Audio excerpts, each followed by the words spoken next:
Hi guys, this will start a series of myth videos to assist people and hopefully answer some of the questions.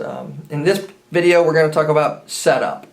And the first thing you do is you grab a hero board and you place it in front of your playing area, wherever you're sitting. Yeah, so each hero is going to have a hero board. And in this case we're just going to pick the apprentice. So we clearly would have the apprentice miniature. Yeah. We'd have the apprentice Hero token. We would have the apprentice hero deck. Along with the hero deck comes the instructional card. I understand there's a little bit of a reflection, so you may not be able to see that. You would also grab a threat token and a vitality token. And in this case, the apprentice has a few abilities that require him to put other tokens into play. And so you would also give him the Hero's Edge token and then the Glacier's Grip token. The token will be named in the component list at the back of the book, and it will be the same name as the card. And the last thing each hero gets is his or her starting gear. Right. Now every hero gets Adventurer's gear when they start off, but the apprentice is a little bit different. He gets the Lucky Cup, which is a secondary item, and then the Enchanted Twig, which is a primary item. Now you'll find a list of the starting gear in the information bar at the top of each hero, starting on page 22. It will have their name, and then there'll be a bar underneath their name with their fate symbol, fate dice symbol, their vitality, starting vitality, courage, dice pool, starting gear, and advanced hero cards. Another thing to note is if you look in the top right section of the starting gear, it'll have the symbol that matches the hero that you're playing with. So in this case, if you look even on the cards, it has a symbol. Symbols. Yeah. Starting gear. There's an icon on each of these spaces: primary, secondary, armor, helm, accessory. That icon is replicated on the card, and so the adventurer's gear will go into the armor slot. The enchanted twig will go into the primary slot, and then the lucky cup with the shield will go into the secondary slot. Right, and so the next thing that you'll do is you'll take a look at your hero token, and it'll tell you what your base vitality is. So if you look at the bottom of the board, you'll see the vitality counter, and it goes from 0 to 18. Well, the apprentice starts with 5, but if you look at his starting gear, it actually says +1 vitality, so in this case I would put it on 6 for his starting health. The next thing you will do is you will take the white flame token and you will place it, you can place it in the threat area here. It's going to be for no threat, or you could just have it sitting off the board. To set up the hero deck, each hero deck consists of 31 cards, 30 hero abilities, and 1 hero reference. Set the hero reference to the side of your hero board. Let's go ahead and set up your hero deck. If you're just starting the game and you've not changed your deck by by completing a story quest, then you're going to remove every card that has a green arrow at the top of it from the deck, and every card that has a white flame at the top of it, that is your starting deck.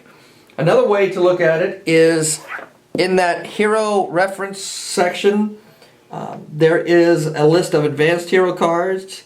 In the apprentice's case, it's Fingers of Aya, Chaotic Overflow, Rift Walk, Diminish, and Life Sieve. You would remove those cards, so I can just set these aside, and this is my starting deck.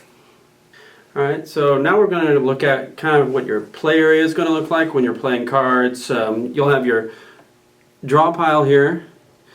These are the locations where you'll play actions, reactions, and interrupt cards. And then at the end of hero cycles, when it's time to clean up your cards, this will be where your discard pile goes. Off to the side, you can, just keep the hero card reference here, just, in case you need it. But that's basically the layout of what your player will look like, and you can, any tokens that are associated with your character you can keep just near your player board. So real quick, because I'm going to play the Brigand, I get my player board. I have my my threat, my hero token. I have my equipment, my sharpened butter knife, my dirty blanket, and my adventurer's gear. With my gear set out, I can go ahead and set up the hit points. I start with 6 and I have +1, so I have 7 starting vitality.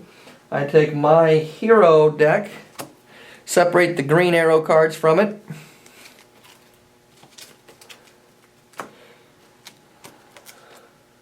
Shuffle.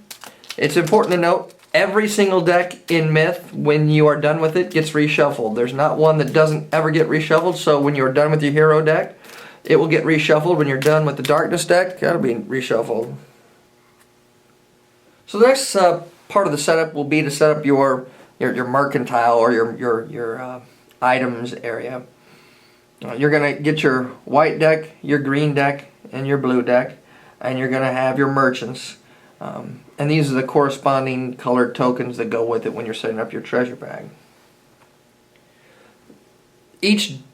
There's no quests to remove in the white deck, and there's one quest token to remove from the green deck. And you're like, okay, how do I know that? This little large shaped diamond in the top corner, when we talk about the tiles or when we talk about the quest, that is the symbol for quest, and so that is a quest item. So we will remove that. And then the blue deck has 3 of them. And so there's no need to have those in the decks. Alright, so now we're going to talk about the treasure tokens. So, if you look here, you have 30 white treasure tokens, 15 green treasure tokens, and 5 blue treasure tokens. In order to create the treasure bag, what you'll do is you will take all the white and you will put them into whatever bag or bowl that you have. But in this case, we're going to use the Myth bag because, well, we have one. So we'll put all the whites and the greens into the bag. Excuse me while I just flop these around anywhere.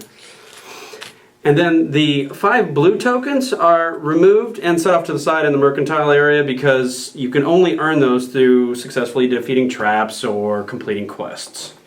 And it should be noted that both with the hero decks and the treasure bag, this isn't your first time playing, if you've played multiple games of this before, this treasure bag could be very much different, and it would be set up for the beginning. Maybe you've already earned 3 blue treasures, then those 3 blue treasures are put in the bag.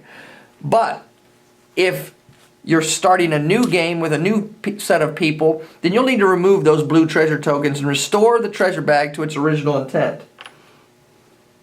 Alright, so now we're going to talk about setting up the darkness board. So first you'll grab the darkness board and put it on one side of the area where a couple people can, manage it. Then you're going to take the white flame for the darkness meter counter. Then you're going to take some vitality markers, put them near where the damage is so you can track monster health, anyone that has more than 1 vitality. And then you'll grab some treasure tokens, put them nearby, and that'll be based on the tile size you enter in, whether or not the treasure limit's 4, 5, or 6. Then you will also want to grab a couple layer tokens, for what type of monsters you want to tell your story with, and then you need to grab the miniatures of those monsters that you're going to tell your stories with. And finally, you will grab the darkness deck. You will, for whatever story you're going with, or if you're making your own story, you'll grab the appropriate deck, and then you will shuffle that deck and place it face down in the draw pile. And the last thing you'll need to grab kind of near the darkness board will be monster cards on the creatures that you're choosing to tell your story with. So in this case we'd have grubbers, stalkers, crawlers, and muckers. So the last thing we need to set up is the quest deck. And it really just is based off of how you intend to play it. If you're going to do a story quest, then you'll just pick a story quest. And you don't need to mess with the quest deck necessarily, nor you need to mess with the kind of random nature of creating a quest deck. If you're going to do an act quest, then you'll just mess with those quests that have an A in the top right corner. And if you're going to do freeform questing or mess with the chaptered quests, you're going to mess with a quest deck that has the C in the top right corner. Things to note, any quest that has double chain links are additional steps to quests that you haven't started yet, so just remove those for now. Once again, if this isn't your first time playing, this quest deck could very much be different. You'll set up your quest deck based off of previous quests and how you've played the game. Since we're going to just do a freeform quest session, we're going to just mess with the quest starters. And so you're doing with quests that have a C in the top corner with no chain links, or a quest that has a C and one chain link, because those are the initial quests. Now you're going to shuffle that deck, and you'll just set that beside the realm so that when you go questing, you'll draw based off of the tile you've entered. So this is a overview of everything together. Each part was described separately, and where you place it on your table is really up to you. We've went ahead and placed the dice by the center board. We've decided we were going to start with a 12 by 12, and so and we're going to enter from this side, so our guys are kind of hanging out there. However, we could have entered it from any side we wanted to.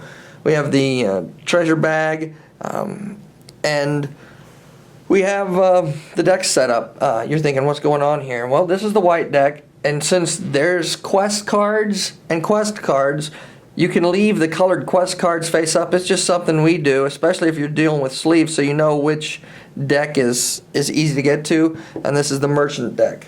We have dice, quests, all the darkness and the chits, and this is on a fairly small table. I think it's less than a 3 by 3. Of course, this is just a 2-person setup. We have our monsters here, and we should kind of say this too. This is, once again, the initial setup.